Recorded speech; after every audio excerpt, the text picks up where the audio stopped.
कैसे हैं आप लोग। आई होप आप सब लोग ठीक होंगे। तो आज की वीडियो में हम कवर कर रहे हैं फॉरेस्ट इन एमपी।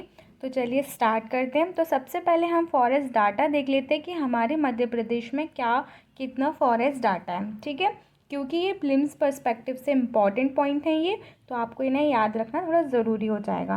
तो total forest area of MP कितना है 94,689 स्क्वायर किलोमीटर, जो कितना परसेंटेज बनाता है 30.72% बनाता है। बट वो देश का कितना परसेंटेज कवर कर रहा है, ये है question.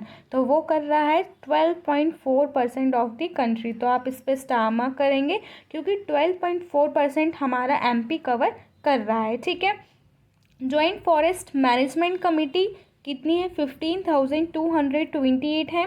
Per capita forest area of MP कितना है 0.16 हेक्टेयर है। ठीक है, जिसमें से नेशनल का कितना है ये मैंने आपको बता दिया है, आप दोनों ही याद करेंगे। ठीक है, डेंसेस्ट फॉरेस्ट कवर कितना है, तो कौन सा डिस्ट्रिक्ट में सबसे ज़्यादा है। तो फॉरेस्ट कवर मतलब जितना भी फॉरेस्ट है, मतलब उसमें आपके सारा कवर आ जाता है। जितने भी फॉरेस्ट हैं, मतलब रिजर्व क्या बोलते हैं, प्रोटेक्टेड वगैरह, अनक्लासीफाइड वगैरह, तो सारे इसमें फॉरेस्ट आ जाएंगे। तो फॉरेस्ट कवर सबसे ज़्यादा कहाँ पर मिलेगा आपको, बालाघाट में। देन उसके बाद उमरिया एंड देन मंडला। ठीक है, फिर आता है लीस्ट फॉरेस्ट कवर, जो हमारा उज्जैन में सबसे कम है, एंड देन शाजापुर में है। ठीक है, उसके अलावा हम ये देख लेते हैं कि फॉरेस्ट वैसे अच्छा एक किसी भी इकोनॉमी में एक अच्छा सा रोल प्ले करता है। उसके अलावा हॉर्टिकल्चर का कितना रहा है ड्यूरिंग 2018-19 में 2.35%। ये कुछ डाटा से आपको याद रखना है और मेंस के आंसर्स में आप इन पॉइंट्स को यूज़ करके अपने आंसर को इफेक्टिव बना सकते हैं। ठीक है, अब हम नेक्स्ट देख लेते हैं कि classification of forest of MP. MP में हम क्लासिफिकेशन जो करते हैं वृक्षों का, उनका बेस क्या है, किन किन बेस पर करते हैं। तो 4 तरीके से होते हैं अगर हम अच्छे से देखें तो। बेस्ड ऑन क्लाइमेट, देन उसके बाद बेस्ड ऑन रीजन, उसके बाद based on species and based on administration. ठीक है, तो क्लाइमेट मतलब कि किस तरह का क्लाइमेट है। अगर साउथ ईस्टर्न एमपी में अगर अलग तरह के वहाँ पर ज़्यादा रेनफॉल हो रही है तो वहाँ पर और मतलब डेसीडियस ज़्यादा ग्रीनरी वाले जो फॉरेस्ट होते हैं वो आएंगे। और अगर हम नॉर्दर्न में देखेंगे तो कम आएंगे क्योंकि वहाँ पर इतना ज़्यादा रेनफॉल नहीं होता है। तो वो सब क्लाइमेट के बेस पर। ठीक है, उसके बाद आता है रीजन के बेस पर कि कहाँ कहाँ पर, जैसे विंध्य कैमूर रीजन है, सतपुड़ा मैकाल है, तो वो सब। ठीक है, उसके अलावा स्पीसीज़ के बेस्ड पर कर रहे हैं कि कहाँ पर कौन कौन सी स्पीसीज़ पाई जाती है। और एडमिनिस्ट्रेशन मतलब गवर्नमेंट कितना कंट्रोल कर रही है कितने फॉरेस्ट को, वो सब। ठीक है, तो इसमें tropical dry deciduous, tropical wet deciduous and tropical thorn forest आ जाएंगे। रीजन के अगर हम इन्हें फॉरेस्ट बेल्ट्स भी बोलते हैं, विंध्य कैमूर, सतपुड़ा मैकाल एंड मुरैना शिवपुरी वाला जो नॉर्दर्न पार्ट है वहाँ पर। ठीक है, उसके अलावा साल forest, teak forest, mix forest और कंजर्व आपको पता होगा, या उसके अलावा रिजर्व्ड और अनक्लासिफाइड फॉरेस्ट। ठीक है, इनको अभी हम डिटेल में कवर करते हैं। ठीक है, तो अभी हम सबसे पहले एडमिनिस्ट्रेटिव कंट्रोल का देख रहे हैं। तो एडमिनिस्ट्रेटिव कंट्रोल का मतलब यहाँ पर क्या है कि गवर्नमेंट कितने एरिया को कंट्रोल कर रही है, रेगुलेट कर रही है, कितने एरियाज को नहीं कर रहे, अगर कर रहे हैं तो वहाँ पर कितना उन्होंने अलाउड किया है किस चीज़ को, कितना उन्होंने अलाउड नहीं किया। ठीक है, तो वो हम यहाँ पर समझेंगे। रिजर्व फॉरेस्ट में हम क्या है कि कितना कवर है, पहले ये देख लीजिए कि कितना परसेंटेज है 65.36%। अब आप खुद सोचिए कि जब गवर्नमेंट ऑलरेडी इतना एरिया को कवर मतलब रिजर्व फॉरेस्ट में ले रही है, तो उसके पास अनक्लासिफाइड या अनऑर्गेनाइज फॉरेस्ट कितने रहेंगे, तो वो चीज़ है। ठीक है, तो ये डायरेक्ट सुपरविजन में रहती है स्टेट गवर्नमेंट के। उसके अलावा क्या होता है कि यहाँ पर अगर आप मूवमेंट, ग्रेजिंग या लकड़ियों को भी काट रहे हैं, या आप अपने भैंसों को या गायों को चरा रहे हैं, तो वो भी एक पनिशेबल ऑफेंस है। ठीक है, तो ये चीज़ आपको याद रखना। और यहाँ पर जो एडमिनिस्ट्रेटिव रूल्स हैं वो बहुत ज़्यादा स्ट्रिक्ट हैं। तो इंसान मतलब घूमने तो जा ही नहीं सकता, तो यहाँ पर तो इंसान अलाउड ही नहीं है। ठीक है, यहाँ पर ग्रेजिंग, वुड कटिंग वगैरह कुछ भी नहीं कर सकते। उसके बाद आते हैं प्रोटेक्टेड फॉरेस्ट, तो 32.84% कवर करता है ये। उसके अलावा ये स्टेट गवर्नमेंट के कंट्रोल में आते हैं, बट यहाँ पर कुछ रिलैक्सेशंस होते हैं, जैसे कि अगर आप लकड़ी काटने गए हैं तो वो कर सकते हैं। अगर आप अपने गाय भैंसों को या किसी बकरी वकरी को चराने ले जाते हो वो अलाउड होता है, ठीक है। तो ये प्रोटेक्टेड फॉरेस्ट है और कितना एरिया, आपको इस चीज़ को थोड़ा ध्यान रखना है। फिर आता है अनक्लासिफाइड फॉरेस्ट जो 1.05% को कवर करता है। कितना कम है, अनक्लासिफाइड से 1.05% है, ठीक है। उसमें क्या होता है कि एडमिनिस्ट्रेशन का इतना रोल नहीं, इंटरफेरेंस नहीं होता है। उसके अलावा यहाँ पे ग्रेजिंग अलाउड होती है, फॉरेस्ट कट कर सकते हैं, बट उसके अलावा यहाँ पर घूमना फिरना, जैसे आप बोल सकते हैं कि जो इंसान होते हैं, जो ह्यूमंस होते हैं, उनका अलाउड होता है मूवमेंट वगैरह, ठीक है। तो यहाँ पर आपको एक चीज़ देखना है कि सबसे ज़्यादा रिजर्व्ड एरिया कहाँ, ये कुछ फैक्ट्स हैं प्रीलिम्स के, इनको स्टामा कर लीजिएगा। तो ये क्या है कि सबसे ज़्यादा रिजर्व्ड एरिया कहाँ पर मिलेगा आपको, खंडवा फॉरेस्ट सर्कल में मिलेगा, और लीस्ट कहाँ पर मिलेगा, छतरपुर में, ठीक है। अब हम ट्रीज़ या स्पीसीज़ के बेस पर इनको कवर कर रहे हैं, ठीक है। तो स्पीसीज़ भी लिख सकते हैं आप या ट्रीज़ भी लिख सकते हैं। तो सबसे पहले है टीक फॉरेस्ट। तो टीक फॉरेस्ट हमारे एमपी में ज़्यादा है। तो कहाँ कहाँ पर मिलेगा आपको, जबलपुर, होशंगाबाद, बैतूल, सागर, ये छिंदवाड़ा, झाबुआ, धार और खंडवा, ये वाला जो हमारा रीजन है ना, अगर आप देखेंगे तो ये हमारा साउथ ईस्ट वाला भी कुछ रीजन है। उसके अलावा ये हमारा नॉर्थ ईस्ट वाला कुछ रीज़न है, मतलब ये इधर वाला वेस्ट वाला, ठीक है। तो ये आपको देखना ज़रूरी है कि कौन कौन से इंपॉर्टेंट रीजन्स है, कहाँ कहाँ पर टीक फॉरेस्ट हमारे यहाँ पाया जाता है, ठीक है। इसका यूज़ कितना क्या होता है, किस में होता है, फर्नीचर में होता है, बिल्डिंग पर्पजेज, जो घर वगैरह बनते हैं, बोलते हैं अच्छी इनकी जो लकड़ी होती है काफ़ी मजबूत होती है, ठीक है। उसके बाद आता है साल फॉरेस्ट। तो ये हमारा मिलेगा, ये जो ये वाला पार्ट है ना, अगर आप मैप में देखेंगे तो उसमें जो साउथ ईस्टर्न पार्ट है वहाँ पर मिलेगा मंडला, बालाघाट, उमरिया, सीधी एंड शहडोल, ठीक है। कितना एरिया कवर करता है, 4.15%। उसके अलावा जैसे रेलवे स्लीपर्स वगैरह होती है, ये घना बहुत ज़्यादा होता है, ठीक है। उसके बाद हम देखते हैं कि मिक्स्ड फॉरेस्ट कितना है। तो मिक्स्ड फॉरेस्ट सबसे ज़्यादा है, जिसमें हमारे जितने भी प्रकार के पेड़ वगैरह होते हैं वो सब इसमें आ जाते हैं, जैसे कि बैम्बू, पलाश, बीजा, तेंदुआ, इस तरह के। और ये हमारा ये मतलब मंडला भाला, अगर आप देखेंगे बेसिकली कि जो हमारा साउथ ईस्टर्न पार्ट है वहाँ पर ज़्यादातर फॉरेस्ट आपको मिलेंगे, क्यों, और वो वाला ही एरिया सबसे ज़्यादा डेंस है।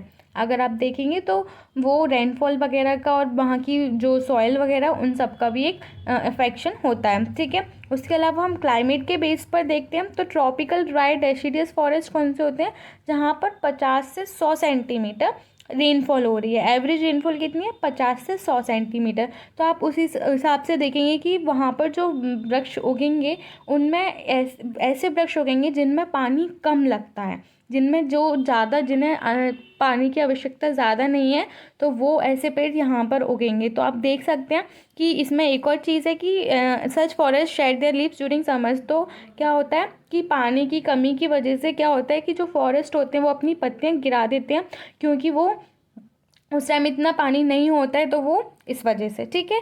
तो यहाँ पर गुड क्वालिटी ऑफ वुड मिल जाता है। उसके अलावा कौन कौन से, जैसे टीक है, शीशम है, नीम, पीपल, रोजवुड, तो ये इस तरह के ट्रीज इसमें आ जाते हैं। और ये रीज़न है हमारा सागर, जबलपुर, उज्जैन, खंडवा, दमोह एट्सेट्रा, ठीक है। तो आपको थोड़ा सा ये याद रखना है कि एवरेज रेनफॉल कितनी हो रही है, ठीक है। अगर आपको प्रॉब्लम है तो आप एक बार यहाँ पर देखेंगे कि हमारा ये है ये है हमारा सागर जबलपुर वाला रीज़न, ये हमारा सागर जबलपुर वाला रीज़न दमोह है।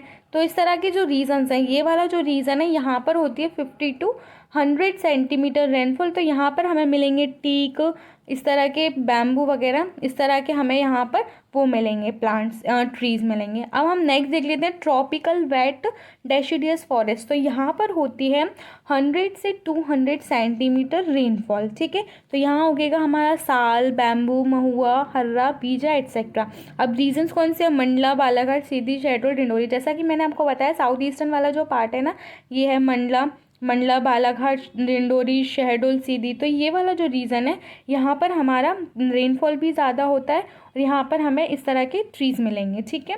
अब आते हैं ट्रॉपिकल थॉर्न फॉरेस्ट। तो ट्रॉपिकल थॉर्न फॉरेस्ट में आपकी एवरेज रेनफॉल कितनी हो जाएगी, 25 से 75 सेंटीमीटर। कीकर, बबूल, पलाश, इस तरह की जो ट्रीज़ हैं यहाँ पर मिलेंगे। और ये हमारा नॉर्दर्न वाला पार्ट आ जाएगा इसमें, जैसे कि ये हमारा है शिवपुरी, ग्वालियर, मुरैना, भिंड वाला रीजन, और यहाँ पर एक खरगोन भी आ जाएगा।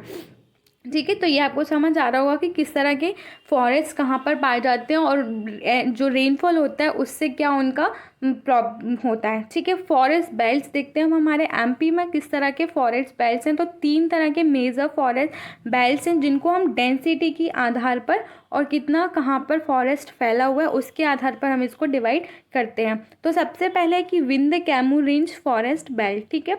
तो ये हमारा दमोह सागर डिस्ट्रिक्ट से और डेंस फॉरेस्ट यहाँ पर पाए जाते हैं। तो विंध्य कैमूर वाला जो है वो हमारा सागर और दमोह, तो ये वाली जो ऐसे रेंज जाएगी ना, ये आ जाएगा हमारा कैमूर वाली रेंज। ठीक है। नेक्स्ट है हमारी सतपुड़ा मैकाल रेंज। ये तो आप लोगों ने पढ़ा होगा जब आपने फिजियोग्राफिक डिवीजन इसका पढ़ा होगा, तब आपने ये देखा होगा। तो in the south of the Narmada, Soni, Balaghat, Chhindwara, और यहाँ पर ज़्यादातर फॉरेस्ट, मतलब एक चीज़ है डेंस फॉरेस्ट और एक होता है मैक्सिमम। तो डेंस मतलब बहुत ज़्यादा घने, पर ज़्यादा नहीं होंगे पर वो घने बहुत होंगे, और एक होता है मैक्सिमम जहाँ पर बहुत सारे वृक्ष उग रहे हैं। ठीक है। तो ये डिफरेंस है यहाँ पर। उसके अलावा एक और है, देन उसके बाद हमारा फॉरेस्ट पॉलिसी ऑफ एमपी है।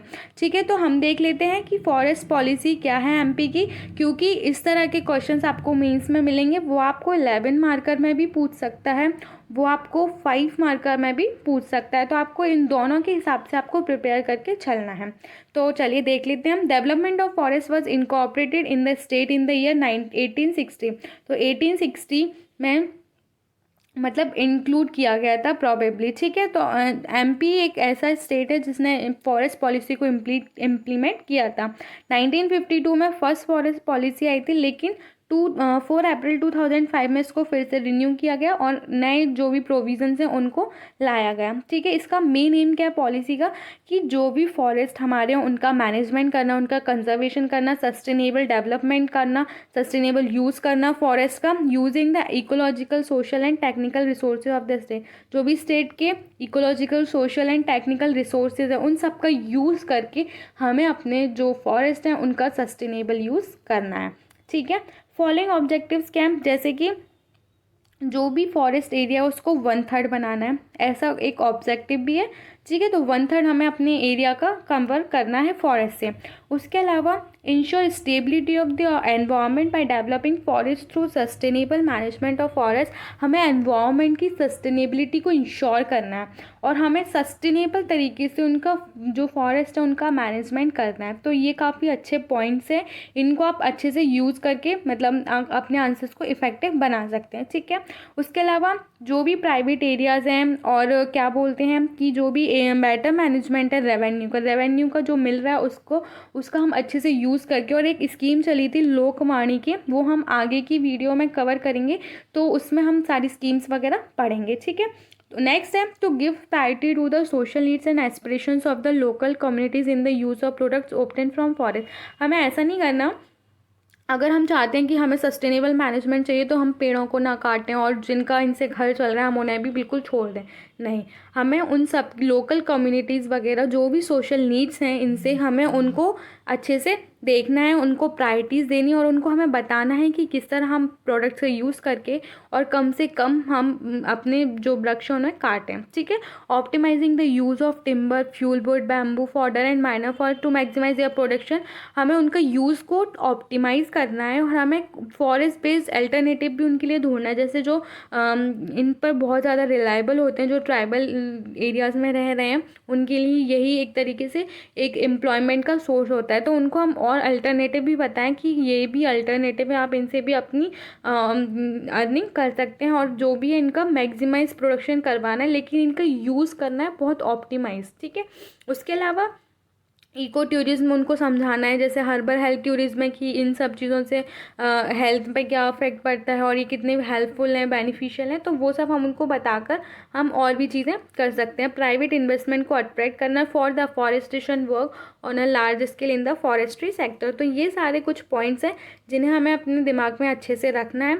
उसके अलावा एक प्रिलिम्स के फैक्ट्स ये भी बनते हैं कि कितने फॉरेस्ट सर्कल हैं, 16 फॉरेस्ट सर्कल हैं और सबसे ज़्यादा कहाँ पर है, खंडवा में देखा था हमने। उसके अलावा लोएस्ट है उज्जैन में, दैन उसके बाद फॉरेस्ट डिवीजन्स, जो 64 फॉरेस्ट डिवीजन्स हैं और मंडला सबसे ज़्यादा लार्जेस्ट डिवीज़न है। ये हमने अभी जो भी मेन थ्योरीज़ के पॉइंट्स हैं और प्रीलिम्स के फैक्ट्स हैं और जो भी मेंस में बन सकते हैं वो हमने कवर किया।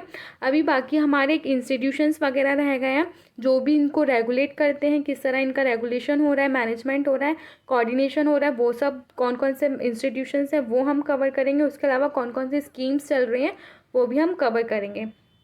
आई होप मेरी वीडियो आप लोगों को हेल्पफुल लगी होगी। अगर लग रही है तो प्लीज़ कमेंट सेक्शन में ज़रूर बताएं कि आपको मेरी वीडियोस कैसी लग रही है। Thank you.